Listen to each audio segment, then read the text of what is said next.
My initial thoughts when I heard of someone wanting to create a water bottling company, not too far down the shore from us, I deemed that as a threat.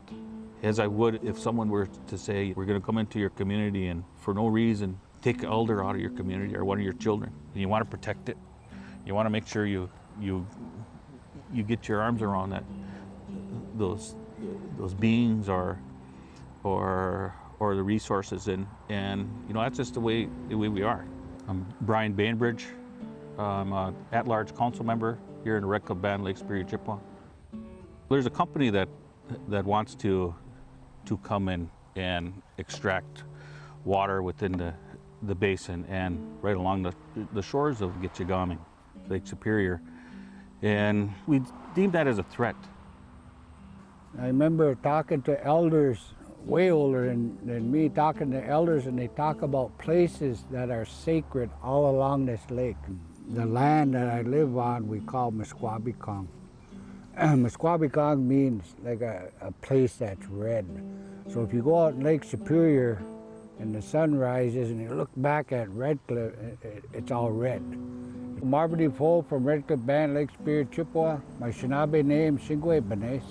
The reason why I'm against the bottling of water is because I love water, and there's certain unforeseen hazards of taking water out of the soil, taking water out of the land, taking water, because you're taking water right from Lake Superior. You're taking the aquifer. It's going to set a precedent that's going to keep going and going and going, and pretty soon the homeowners, the landowners, they're going to turn their faucet on. There ain't going to be no water. Our ancestors never gave up the water rights, if you will. Never gave it up. You look in the treaties, there's no mention of water. There ain't no mention. The Chippewa people has never gave up the right to voice and to protect water. We have never made those agreements with the federal government. We still have them rights. See, our ancestors were pretty smart back in then, and we're pretty smart today too. We sit here well over 160 years past, the last agreement that was signed in 1854. And if that thought wasn't put forth with that seventh generation, we would not even be having this conversation. It's going to set precedents, my initial thought. I'm thinking of the drought that's taken place in California, the drought that's taken place throughout, different places. This lake, that water to us is very valuable. Freshest lake, clean water in the world. We need to have to talk about the protection of Lake Superior, the protection of Michigan. I'm a commercial fisherman. Right now our nets are just a couple miles away from Herbster. Those are resources that we've retained, and any threat to that has an impact, not only to me as a commercial fisherman or a provider for our community, but as a nation. People have to understand that as sovereigns. We have an obligation to not only the people, but to our land and water. Gitchagami, Lake Superior. If there's any type of threat, we take that. It's our lifeblood.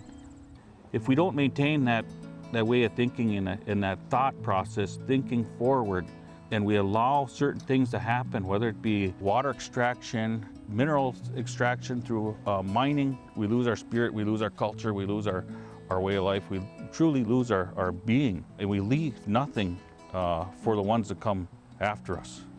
And if we do that, we lose our existence.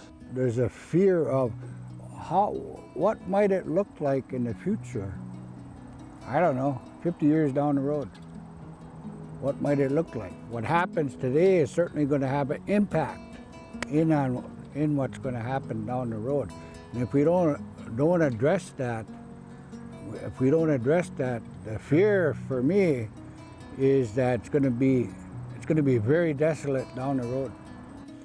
If you love the land you're going to protect it. If you love your family, you're going to protect your family. We passed resolution as a governing body, as a sovereign nation here within what is called Wisconsin. And we have an obligation to make sure that we protect that for the next 7 generations. The Red Cliff Band fears the precedents it could set if the company were to be allowed to bottle Lake Superior water.